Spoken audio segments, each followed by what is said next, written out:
2.5 part 1 we're going to do today, part 2 tomorrow, and then we're going to do 2.6 and 2.7 together. The two sections go hand in hand, Wednesday, Thursday. What I need you guys to listen to is for WebAssign, I'm going to push the due date out to Wednesday because we're going to finish the second part tomorrow. So there's going to be some questions that you guys open up and get to and you're like, I don't know how to do this. That'll be tomorrow. But you do not have to submit your answers on WebAssign. Chris, did you hear me? You do not have to submit your answers on WebAssign. Just do it as a PDF because it's very finicky. The way that they ask these questions, it's finicky the way that you have to enter them. So just do it as a PDF on WebAssign. You don't need a score or anything at the top. But part 1 and 2, we're going to talk today and tomorrow about the fundamental theorem of algebra. I know you guys aren't super interested in where this came from and all that stuff. I get that. But we do remember, hopefully, that the highest exponent is going to tell us how many what we have. How many zeros, right? So if you have x to the 4th, you're going to have 4 answers. Since we have already covered complex numbers, you guys need to understand that you can have real or what solutions? Imaginary, okay? When you are asked to write things as a linear factorization, okay, what does that mean? Linear factorization. What does the word linear mean? Straight, okay, straight across. So if you have x squared minus 4, that's a quadratic, right? So how would you write that factored linearly? Factor it out. X what? Plus 2 and x minus 2. I don't know why I wrote 1. So all we're doing today that's different is how to write the answers. That's it. You need to understand what they're asking and how they want the answers written. They're going to say they want it irreducible over the reals, irreducible over the rationals, completely factored. You need to know what they're asking. If I say irreducible, what does that mean? What does it mean to reduce something? To make it smaller, to break it down? All right, so irreducible means you can't break it down, right? So if they're talking about over the reals, if I want something irreducible over the reals, it means only break down the stuff that is real. If it says over the rationals, you only break down stuff that's a rational answer. So let me show you the difference between that. All right, you guys can all solve this. X equals what here? 2, okay. X equals what here? Minus 3, so x equals what? 3, how many times? Twice, multiplicity, okay. What about here? How many answers are we going to get? 3, okay. So factor out the GCF. X squared plus 4 equals 0. Can I factor x squared plus 4? No. X squared minus 4? Yes, but not plus. So this is x equals 0, and x squared plus 4 equals 0. So this is x equals plus or minus what? 2. 2i. Why is it 2i? When I move the 4 over, it becomes what? Negative. So what you guys need to understand is this answer is real, right? This answer is what? Imaginary, fake. So if they want you to write the factorization irreducible over the reals, that means you would leave that just like it is, because when you solve that, what kind of an answer do you get? Imaginary. Same thing. Well, we'll talk about it in a second. This is the same thing I'm talking about. I want you guys to see it. Look at this quadratic. X to the 4th minus x squared minus 20. If you factor that, you get x squared minus 5, x squared plus 4. If you were to solve this first part, x squared equals 5, square root, I get x equals plus or minus the square root of 5, correct? I get x minus the square root of 5, x plus the square root of 5 is pretty much what that answer is saying. Are those two numbers real? Can you put that on a graph? The square root of 5, negative square root of 5. Yes. Do you know exactly where it is? No. If you were to solve this, x squared equals negative 4, so x equals plus or minus 2i. Is that real? No. So first of all, guys, you need to determine what it means to be real or imaginary and where they want you to reduce it. Again, I'm going to talk more about this as we go over some examples. But if you were going to write this as a linear factorization, completely linear, what you're doing is you're taking your x value and you're going one step backwards. You're going to write it in a parenthesis. So if I was going to write this in a parenthesis, if I take this positive 2i and move it to the other side of the equal sign, what does it say inside the parenthesis? X what? If I move positive 2i to the other side of the equal sign, minus 2i. If I take negative 2i and move it to the other side of the equal sign, what does that become? X plus 2i. So what we're going to do tomorrow is I'm going to give you a whole bunch of zeros, a whole bunch of answers, and you have to put it into parentheses and then multiply it out. We're going to get to there. Today, we're talking about how to reduce over the reals. Do you see how they broke this down to square root of 5, the plus and the minus, but not the x squared plus 4? Because these two are real answers. This one would be what? Imaginary. Do you see how they completely broke down this one? Completely means break everything down, whether it's real or imaginary. Today's lesson is more about vocabulary, really, than anything else, because we know how to find all the answers. The easiest way to do it is to find the zeros first. So it says here to write the complete linear factors, state the zeros. Just solve first. How many answers should we have here? 4. All right, what do I do first? We look for the GCF. So x times x cubed plus 3x squared minus 13x minus 15 equals 0. I already know one of my zeros. What is it? X equals 0. Perfect. Because we factored out that GCF, you're going to set it equal to 0. There you go. All right, so then we hope and pray that this factors. It doesn't. So how do we approach this problem? All right, does it group? No. So what do we have to do? Can't do quadratic yet because we don't have x squared. We'll do the synthetic division. How do I know what to divide with? Yeah, factors of 15. The P over Q. So plus minus 1, not 2. 1, 3, 5. And 15, right? As soon as you see something doesn't work, go to the next one. So 1, 3, negative 13. Whoa, not 113. Negative 13 and negative 15. So bring down your 1. 1 times 1 is 1. 3 plus 1 is 4. 4 times 1 is 4. This is going to be negative. Is this going to work? Okay, go to the next one. Try negative 1. 1, 3, negative 13, negative 15. Yep. Okay, hang on. So bring down 1. 1 times negative 1 is negative 1. 3 minus 1 is 2. 2 times negative 1 is what? Okay. Negative 13 and negative 2 is negative 15. What's negative 15 times negative 1? 15. This is 0. What did you just figure out? X minus 1, x equals negative 1. That's another root. All right, so what do we have here? What's left over? X squared plus 2x minus 15 equals 0. We can go right to P over Q again if you want to, but see if this one factors. What is it? Plus 5 and minus 3. Okay, so I get x equals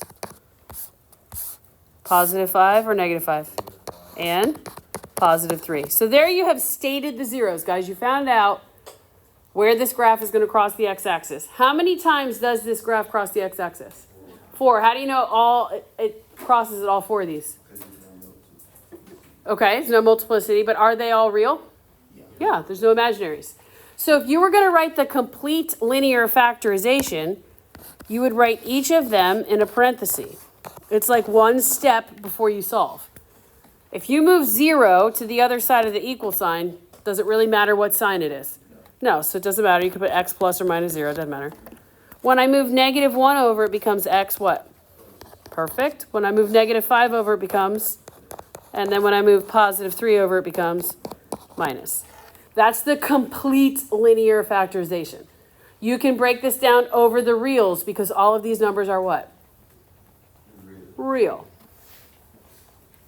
We'll practice more about the vocabulary of when to break down, when not to, but I just want you guys to get the concept here. All right, let's look at the next one. How many answers should I have? 3, okay. Does this group? No, it's rude. Factors of 40.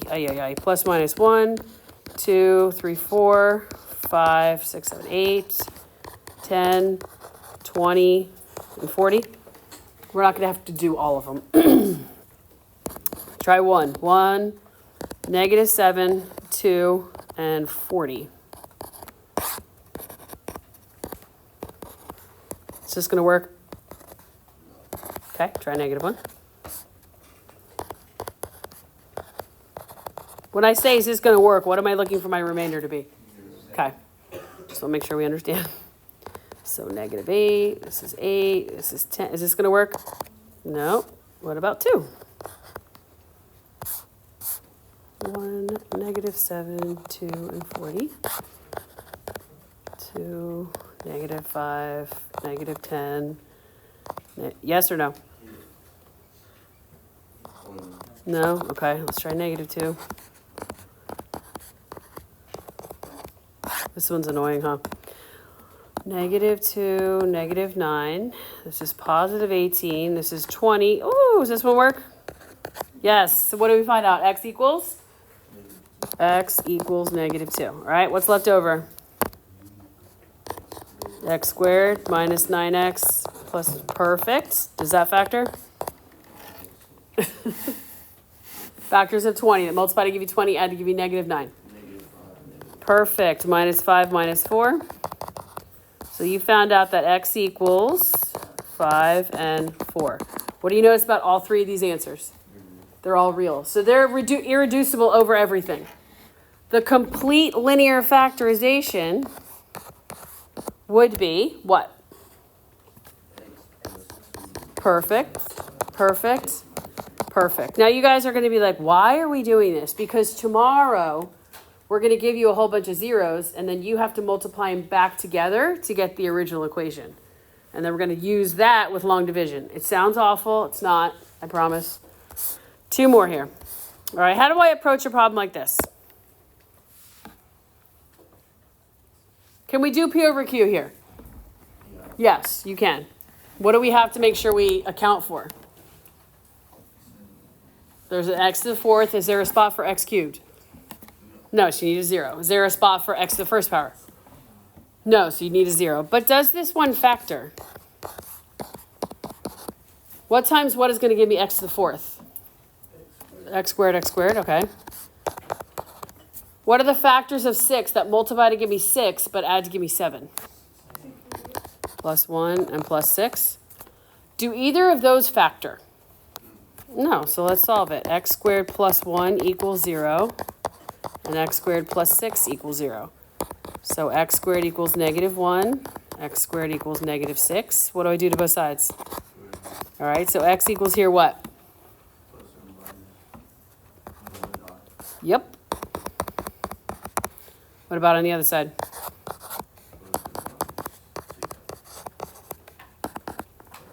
I root 6, yep. So there's your 4 zeros. So if I asked you to break this down to factor it irreducible over the reals, can you break it down any more from here and it still be real? When you break it down, what goes into what do you have in your answer? I's. So in a case where it says irreducible over the reals, if you have imaginaries in your solution, you can't break it down anymore for the factorization. Again, we'll talk about that more. But how would I write the complete factorization? What would all 4 of these parentheses look like? X minus I, x plus I. X minus I root 6 and x plus I root 6. What do you guys notice? We're going to use this again tomorrow. It is imaginary. And what happens when you multiply, what are these called of each other? Not reciprocals. I know what you're talking about though. Because it's an opposite, begins with a C. Conjugate. When you multiply conjugates that are imaginary, what happens to the i's? They cancel out, right? We don't ever start any of these polynomials with imaginaries in them. So tomorrow we're going to have to remember that. If you're given an imaginary root, you always have to account for the conjugate. So when you multiply that together, the i's cancel. We'll talk more about that tomorrow. All right, last one. P over Q. Wait what? Can you group it? Good. Don't just jump to the hardest thing, guys. Check to see first if this groups. I should have 3 answers. So let's group this. What can I take out of my first set of parentheses? X squared, I'm left with x minus 3, perfect. And then what can I take out? A negative 2, and I'm left with x minus 3. So x squared minus 2 and x minus 3 equals 0. So solve both of these. When I solve here, x squared equals 2 and x equals 3. Take the square root, right? So x equals plus and minus square root of 2 and x equals 3. What do you notice about all 3 of those answers? They're all real. So if you were going to write this irreducible over the reals, if you need to write it like this so you can see, what would my 3 parentheses be? X minus the square root of 2, x plus the square root of 2, and x minus 3. Okay, this is complete, and this is also over the reals. If it's said to irreducible over the rationals, rationals means you can put specifically on a graph, you can put your finger where the graph crosses. Do you guys know exactly where the square root of 2 is? No. So you would leave this as x squared minus 2, and then this one is x minus 3. That's the difference. Over the reals is easy. You guys pretty much can see, oh, if it's imaginary, I don't break it down. But it's over the rationals that kind of confuses us. And that just means don't break it down if it's a gross number in my calculator. It's the easiest. That's not the mathematical way to describe it. But square root of 9, do we know where that is? Plus and minus 3, right? Square root of 7? No, gross. So that's the best way to think about it. So tomorrow I'm going to give you zeros. You're going to go backwards, multiply it, and then you're going to see why we do this when you try to solve using long division when there's imaginary roots hidden. So again, WebAssign, it's not due until Wednesday, and you do not have to enter into WebAssign. Just put it on a PDF and then submit that way. We good?